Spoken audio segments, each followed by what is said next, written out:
നമസ്കാരം. വിശാലമായ താഴ്വരയിൽ നിറയെ ആപ്പിളുകൾ ഉണ്ടാകുന്ന ഒരു മരത്തിൻ്റെ ചുറ്റുപാടും കളിക്കാൻ ഇഷ്ടപ്പെടുന്ന ഒരു ബാലൻ ഉണ്ടായിരുന്നു. അവൻ മരത്തിൻ്റെ ചില്ലകളിൽ ചാടിക്കളിക്കും, വിശക്കുമ്പോൾ ആപ്പിളുകൾ പറിച്ച് ഭക്ഷിക്കും, ക്ഷീണിക്കുമ്പോൾ അതിൻ്റെ തണലിൽ കിടന്നുറങ്ങും. മരത്തിനും സന്തോഷമായിരുന്നു ബാലൻ്റെ വരവ്. വളർന്നപ്പോൾ അവൻ അധികമൊന്നും മരത്തിൻ്റെ അടുത്തേക്ക് വരാതായി. മരം കാത്തിരിക്കുമായിരുന്നു. യുവത്വത്തിലെത്തിയപ്പോൾ ഒരു ദിവസം അവൻ തൻ്റെ അടുത്തേക്ക് വരുന്നത് കണ്ട് സന്തോഷത്തോടെ മരം പറഞ്ഞു, എന്താണ് നിൻ്റെ മുഖത്തൊരു ദുഃഖം? വരൂ, ആപ്പിളുകൾ കഴിക്കാം, എൻ്റെ ചില്ലകളിൽ ആടി ഉല്ലസിക്കാം. അപ്പോൾ യുവാവ് പറഞ്ഞു, ഇപ്പോൾ ആടി ഉല്ലസിക്കാനുള്ള പ്രായമല്ലല്ലോ എനിക്കിപ്പോൾ സഞ്ചരിക്കാൻ ഒരു സൈക്കിൾ വേണം, അതിന് പണമില്ലാതെ ഞാൻ വിഷമിക്കുകയാണ്. മരം പറഞ്ഞു, എൻ്റെ കയ്യിൽ പണമായി ഒന്നും തരാനില്ല, പക്ഷേ ആപ്പിളുകൾ നിറയെയുണ്ട്, നിനക്കത് പറിച്ചുകൊണ്ടുപോയി വിൽക്കാമല്ലോ. കേൾക്കേണ്ട താമസം യുവാവ് ആപ്പിളുകൾ മുഴുവൻ ഒന്നൊഴിയാതെ പറിച്ചുകൊണ്ടുപോയി വിറ്റ് അതിൻ്റെ പണം കൊണ്ട് സൈക്കിൾ വാങ്ങി. പിന്നെ കുറേ നാളത്തേക്ക് യുവാവ് മരത്തിൻ്റെ അടുത്തേക്ക് വന്നതേയില്ല. വീണ്ടും ഒരു ദിവസം വന്നപ്പോഴും അവൻ്റെ മുഖത്ത് സങ്കടം തന്നെ. മരം പറഞ്ഞു, എന്താണ് ഇനിയും നിൻ്റെ പ്രശ്നം?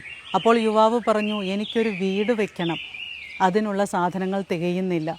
അപ്പോഴും മരം പറഞ്ഞു, എൻ്റെ ശിഖരങ്ങളൊക്കെ നല്ല ബലവത്താണ്, നിനക്കത് മുറിച്ചു കൊണ്ടുപോയി വീട് പണിയാമല്ലോ. അപ്പോൾ യുവാവ് ശിഖരങ്ങളൊക്കെ ഒന്നൊഴിയാതെ മുറിച്ചു കൊണ്ടുപോയി. വീണ്ടും കുറേ നാളത്തേക്ക് അവനെ കണ്ടതേയില്ല. മരം അപ്പോഴും കാത്തിരിക്കുന്നുണ്ടായിരുന്നു. കുറച്ചുനാൾ കഴിഞ്ഞ് വീണ്ടും വരുമ്പോഴും അവൻ്റെ മുഖത്ത് ഒരു സങ്കടഛായ തന്നെ. മരം പറഞ്ഞു, ഇനി എന്താണ് നിൻ്റെ വിഷമം? യുവാവ് പറഞ്ഞു, ഞാനിങ്ങനെ എന്നും അധ്വാനിച്ചു മടുത്തു, എനിക്ക് ലോകം മുഴുവൻ ചുറ്റിക്കറങ്ങണം, അതും കടലിൽ, ഒരു ബോട്ടുണ്ടാക്കണം, അതിനുള്ള അന്വേഷണത്തിലാണ് ഞാൻ. മരം പറഞ്ഞു, എനിക്കിപ്പോൾ ശിഖരങ്ങളൊന്നുമില്ല, പക്ഷേ എൻ്റെ തായ്തടി നല്ല ബലവത്താണ്, നിനക്ക് വേണമെങ്കിൽ അത് മുറിച്ചു കൊണ്ടുപോയി ബോട്ടുണ്ടാക്കാം. യുവാവ് ആപ്പിൾ മരത്തിൻ്റെ തായ്തടി മുറിച്ചു കൊണ്ടുപോയി ബോട്ടുണ്ടാക്കി ലോകസഞ്ചാരം നടത്തുകയാണ്. കുറേ നാൾ കഴിഞ്ഞ് വീണ്ടും അയാൾ വരുമ്പോൾ മരം ഒട്ടൊരു സങ്കടത്തോടെ പറയുകയാണ്, എനിക്കിപ്പോൾ ആപ്പിളുകളില്ല, ശിഖരങ്ങളില്ല, തായ്തടിയുമില്ല, പക്ഷേ എന്താണ് നിൻ്റെ സങ്കടം എന്നെനിക്കറിഞ്ഞാൽ കൊള്ളാം. അത് പറയുമ്പോൾ മരത്തിൻ്റെ കണ്ണ് നിറയുന്നുണ്ടായിരുന്നു. ഈ മനുഷ്യൻ മധ്യവയസ്സിലേക്ക് എത്തിയ നമ്മുടെ പഴയ ബാലൻ മരത്തോട് പറയുകയാണ്, എനിക്കിപ്പോൾ ആപ്പിളുകൾ വേണ്ട, അത് കഴിക്കാനുള്ള പല്ലുകളുടെ ആരോഗ്യമൊന്നും എനിക്കില്ല, എനിക്ക് ചില്ലകളിൽ ആടി ഉല്ലസിക്കുകയും വേണ്ട, ആ പ്രായവും കഴിഞ്ഞുപോയി, എനിക്കിപ്പോൾ സ്വസ്ഥമായി ഒന്നിരിക്കണം, അധ്വാനിച്ചും അലഞ്ഞും ഞാൻ മടുത്തു, എനിക്കൊന്ന് ചാരിയിരുന്ന് വിശ്രമിക്കണം. അപ്പോൾ മരം പറഞ്ഞു, എനിക്കിപ്പോൾ ആകെ ശേഷിക്കുന്നത് മണ്ണിലേക്ക് ആഴ്ന്നിറങ്ങിയിട്ടുള്ള കുറേ വേരുകൾ മാത്രമാണ്, അല്പമാത്രം പൊക്കമുള്ള ഒരു തായ്തടിയുമാണ്. നിനക്ക് എൻ്റെ മേൽ ചാരിയിരുന്ന് കാലുകൾ വേരുകളിലേക്ക് നീട്ടിവെച്ച് നിനക്ക് വിശ്രമിക്കാം. അയാൾ അപ്പോൾ തന്നെ മരത്തിൻ്റെ മേൽ ചാരിയിരുന്ന് കാലുകൾ ആ വേരുകളിലേക്ക് നീട്ടിവെച്ച് വിശ്രമിക്കുകയാണ്. അപ്പോഴും മരത്തിൻ്റെ കണ്ണിൽ നിന്ന് കണ്ണുനീർ പൊഴിയുന്നുണ്ടായിരുന്നു. അത് പക്ഷേ ആനന്ദാശ്രുക്കളായിരുന്നു. പ്രിയമുള്ളവരെ, ഈ കഥയിലെ ആപ്പിൾ മരം എന്ന് പറയുന്നത് നമ്മുടെയൊക്കെ മാതാപിതാക്കളാണ്. കുട്ടികളായിരുന്നപ്പോൾ നമുക്കെപ്പോഴും അവരുടെ സാമീപ്യമായിരുന്നു ഇഷ്ടം, അവരോടൊപ്പം കളിക്കാനായിരുന്നു താല്പര്യം. മുതിർന്നപ്പോൾ നാം അവരുടെ അടുത്തു നിന്നും അകന്നുപോയി. എന്തെങ്കിലും ആവശ്യങ്ങൾ ഉള്ളപ്പോൾ മാത്രം നാം അവരുടെ അടുത്തേക്ക് വന്നു. അവരാകട്ടെ സന്തോഷത്തോടെ നമ്മുടെ വരവിനായി കാത്തിരുന്നു. നമ്മുടെ ആവശ്യങ്ങളൊക്കെ അവർ സാധിച്ചു തരികയും ചെയ്തു.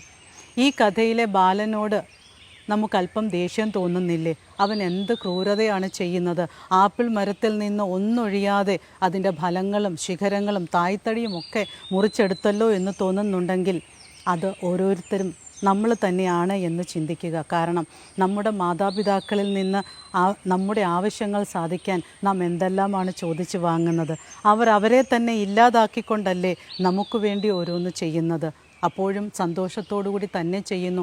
മക്കളുടെ സന്തോഷം തന്നെയാണ് അവരുടെ മുൻഗണന. പക്ഷേ നമ്മളാവട്ടെ നന്ദിയുടെ ഒരു വാക്കുപോലും പറയാറില്ല. ഇതൊക്കെ മാതാപിതാക്കളുടെ ചുമതലയല്ലേ എന്നതാണ് നമ്മിൽ പലരുടെയും ഭാവം. പക്ഷേ ഇപ്പോഴെങ്കിലും നന്ദി നിറഞ്ഞ ഹൃദയത്തോടെ അവരെ സ്നേഹിക്കാൻ, വൈകിപ്പോകുന്നതിന് മുൻപ് അവർ തരുന്നതിൻ്റെ ഒരംശമെങ്കിലും തിരികെ കൊടുക്കാൻ നമുക്ക് സാധിക്കണമേ എന്ന പ്രാർത്ഥനയോടെ ആവട്ടെ നമ്മുടെ ജീവിതം.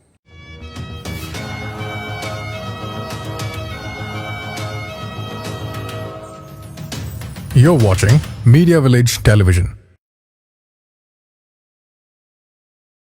If you enjoyed this video, don't forget to like, share and subscribe.